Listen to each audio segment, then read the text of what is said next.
So, matindi itong pusa namin. Kahit kangkong, laban yan. O, maning. Kainin mo. Very good. Yan, kangkong lang. Makain na yan. Mo? Kahit kangkong lang. Alam niya kung paano kumain ng gulay. Maganda sa pusa. Ilang puro karne o isda. Utnik. Minsan gulay din. Ang galing, oh. Ubus niya. Patay ulit. Kaya ulit. Kangkong.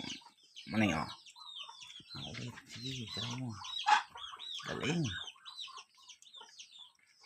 Very good, maning.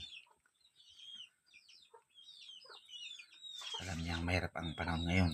Kaya kahit kangkong, laban na. Galing, maning.